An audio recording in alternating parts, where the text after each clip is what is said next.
بسم اللہ الرحمن الرحیم۔ السلام علیکم۔ 9ویں جماعت کی اردو اور اسلامیات پنجاب بورڈ کے نوٹس PDF میں خریدنے کے لیے رابطہ کریں۔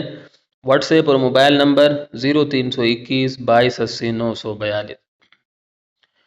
انشاءاللہ آج کی ویڈیو میں آپ کے سامنے 9ویں جماعت کی اردو کی نئی کتاب جو کہ Punjab curriculum and text book board نے حال ہی میں شائع کی ہے اور اس سال سے پنجاب کے اسکولوں میں پڑھائی جا رہی ہے، اس کے 8ویں سبق یعنی کتبہ کے نثر پاروں یا عبارات یا اقتباسات کی تشریح۔ سبق کے عنوان مصنف کے نام، خط کشیدہ الفاظ کے معنی اور سیاق و سباق کے ساتھ پیش کروں گا، اور یہ اس سلسلے کی 11ویں ویڈیو ہے یعنی 11واں حصہ ہے۔ اگر آپ میری سابقہ ویڈیوز جو میں نے اس کتاب کے بارے میں بنائی ہیں مکمل طور پر دیکھنا چاہتے ہیں تو اس ویڈیو کی ڈسکرپشن میں موجود پہلی لنک کو وزٹ کریں، اور اگر آپ صرف نثر پاروں کی تشریحات کی ویڈیوز دیکھنا چاہتے ہیں تو اس ویڈیو کی ڈسکرپشن میں موجود دوسری لنک کو وزٹ کریں۔ تو آئیے ویڈیو شروع کرتے ہیں۔ سب سے پہلے یہ جان لیجئے کہ امتحان میں سوال کس طرح آتا ہے۔ میں نے بورڈ کے سابقہ پیپرز دیکھے ہیں تو سوال اس طرح ہے کہ درج ذیل اقتباسات نثر پاروں یا عبارات کی تشریح کیجئے۔ سبق کے عنوان مصنف کے نام اور خط کشیدہ الفاظ کے معنی کے ساتھ ساتھ سبق کا سیاق و سباق بھی تحریر کیجیے۔ تو اسی سوال کو مد نظر رکھتے ہوئے اسی سوال کے مطابق یہ تشریحات بنائی گئی ہیں۔ 35واں نثر پارہ ہے۔ یہ زمانہ اس کے لیے بہت کٹھن تھا کیونکہ وہ اپنے افسروں کو اپنی برتر کارگزاری دکھانے کے لیے چھٹی پر گئے ہوئے کلرک سے دگنا کام کرتا، اپنے ماتحتوں کو خوش رکھنے کے لیے بہت سا ان کا کام بھی کر دیتا، گھر پر آدھی رات تک فائلوں میں غرق رہتا، پھر بھی وہ خوش تھا۔ ہاں، جب کبھی اسے اس کلرک کی واپسی کا خیال آتا تو اس کا دل بجھ سا جاتا۔ کبھی کبھی وہ سوچتا ممکن ہے وہ اپنی چھٹی کی میعاد بڑھوا لے، ممکن ہے وہ بیمار پڑ جائے، ممکن ہے وہ کبھی نہ آئے۔ تو جو مشکل الفاظ ہیں وہ میں نے خط کشیدہ کر دی ہیں، ان کے معنی آگے آ رہے ہیں۔ سبق کا عنوان کتبہ، مصنف کا نام ہے غلام عباس۔ خط کشیدہ الفاظ کے معنی کٹھن یعنی مشکل یا دشوار، افسروں، سربراہوں یا بڑوں، برتر، بہتر یا عمدہ تر، کارگزاری، کارکردگی، حسن و خوبی کے ساتھ کسی کام کی تکمیل۔ کلرک ایک قسم کا دفتری ملازم، دگنا، دو چند، دوہرا یا ڈبل۔ ماتحتوں زیر حکم کام کرنے والے ملازموں، فائلوں، کاغذات یا دستاویزات کے مجموعوں، غرق رہتا، منہمک رہتا۔ اچھا، اس کو رہتا کر دیں، رہنا لکھا ہوا ہے۔ اسی طرح یہ ہوگا کھویا رہتا، چھوٹی چھوٹی غلطیاں ہو جاتی ہیں، کھویا رہتا، ٹھیک ہے۔ دل بجھ سا جاتا، مایوسی کی کیفیت طاری ہو جاتی، اداس ہو جاتا۔ ممکن ہے، ہو سکتا ہے، میعاد، مدت یا مقررہ وقت۔ سیاق و سباق۔ غلام عباس نے اپنے مشہور افسانے کتبہ میں انسانی نفسیات کی زبردست عکاسی کی ہے۔ ایک فرضی کردار شریف حسین کے ذریعے انہوں نے قارئین کو سمجھانے کی کوشش کی ہے کہ کس طرح ایک عام شخص اپنے دل میں مختلف قسم کی خواہشات کا انبار لیے ہوئے ہوتا ہے، لیکن ہوتا وہی ہے جو تقدیر میں لکھا ہوتا ہے۔ درجہ دوم کے کلرک شریف حسین کا یہ خواب کہ وہ ایک اعلیٰ درجے پر پہنچ جائے کبھی شرمندہ تعبیر نہیں ہوتا۔ گو وہ کباڑیے سے خریدے ہوئے سنگ مرمر کی خوبصورت پتھر پر اپنا نام بھی کندہ کروا دیتا ہے اور اس پتھر کو کتبے کی شکل دے دیتا ہے، مگر گھر کے باہر اسے نصب نہیں کر پاتا۔ کتبہ کئی سالوں تک گھر میں پڑا رہتا ہے، اس کی جگہ تبدیل ہوتی رہتی ہے۔ یہ کبھی بغیر کیواڑ والی الماری میں ہوتا ہے تو کبھی نیلام گھر سے خریدی ہوئی ایک سستی سی میز پر، کبھی بوری میں ہوتا ہے تو کبھی باورچی خانے کے بڑے طاق میں۔ پھر ایک دن یہی کتبہ عبارت کی ترمیم کے بعد شریف حسین کی قبر پر نصب کر دیا جاتا ہے۔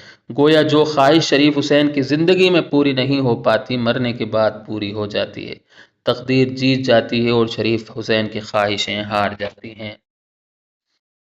تشریح۔ اچھا، یہ جو سیاق و سباق ہے، یہ اس سبق سے کوئی سا بھی اقتباس آ جائے تو آپ نے یہی سیاق و سباق لکھ دینا ہے۔ تشریح۔ اس نثر پارے یا اقتباس یا عبارت میں غلام عباس لکھتے ہیں، امتحان میں جس طرح لکھا ہوگا، پیپر میں نثر پارے لکھا ہوگا تو یہ لکھ لیجئے گا، اقتباس جس طرح لکھا ہوگا آپ نے ایک لفظ اس میں سے لکھ لینا۔ لکھتے ہیں کہ جب شریف حسین عارضی طور پر درجہ اول کا کلرک بنا تو اسے بہت سی مشکلات پیش آئیں، اس کے لیے بڑا سخت زمانہ تھا۔ دراصل وہ افسروں کی توقعات پر پورا اترنا چاہتا تھا، اس لیے اسے سخت محنت کرنی پڑتی تھی۔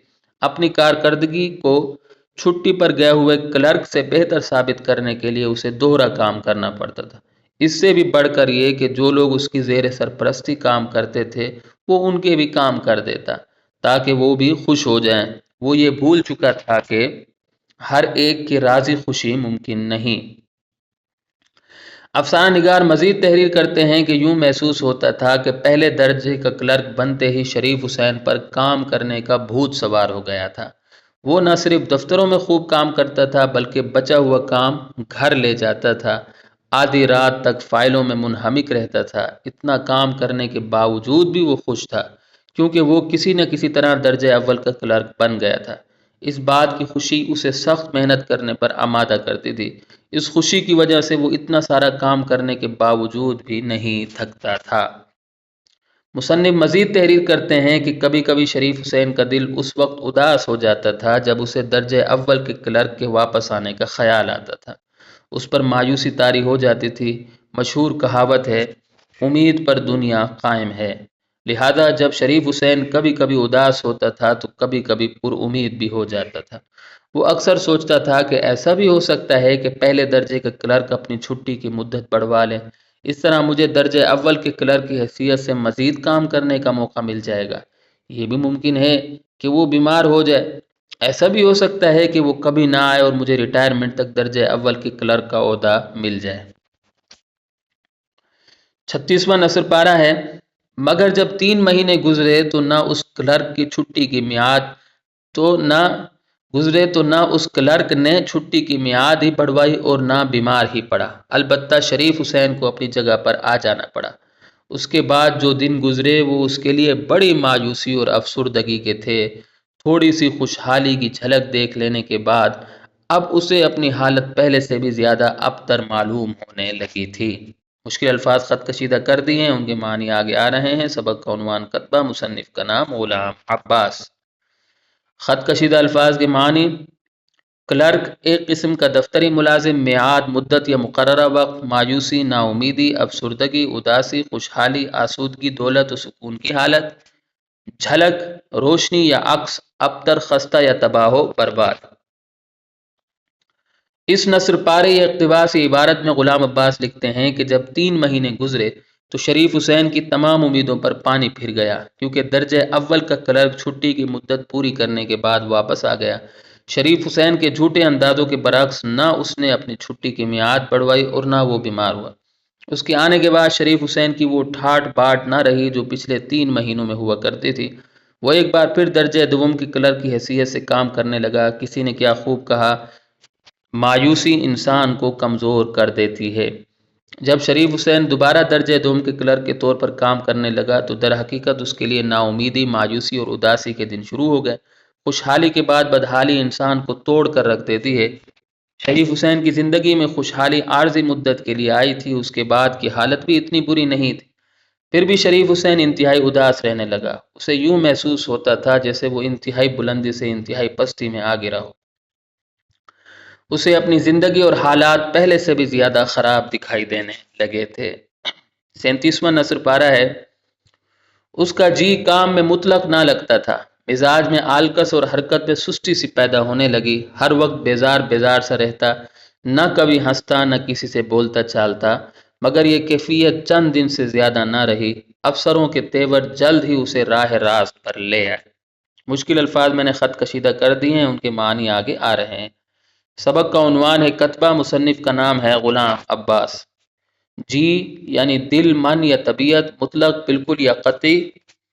آلکس یعنی کاہلی یا سستی۔ حرکات، اعمال یا کردار، بیزار، متنفر، اکتایا ہوا یا خفا۔ کیفیت، حالت یا حال، تیور، طرز، طریقہ یا ڈھنگ، راہ راست یعنی صحیح راستہ۔ تشریح: اس نثر پارے اقتباس یا عبارت میں غلام عباس لکھتے ہیں کہ درجہ اول کے کلرک کے آنے کے بعد شریف حسین ایک بار پھر درجہ دوم کے کلرک کی حیثیت سے کام کرنے لگا، لیکن اب اس کا دل کام میں بالکل نہیں لگتا تھا۔ درجہ اول سے درجہ دوم پر آنا ایک ایسا صدمہ تھا جسے وہ برداشت نہیں کر پا رہا تھا۔ جن خوابوں کے سہارے وہ اپنا مستقبل روشن دیکھ رہا تھا وہ پورے نہ ہوئے۔ وہ تو ریٹائرمنٹ تک درجہ اول کا کلرک رہنا چاہتا تھا، مگر ایسا نہ ہو سکا۔ وہ پہلے جہاں تھا وہیں آ گیا۔ بقول شاعر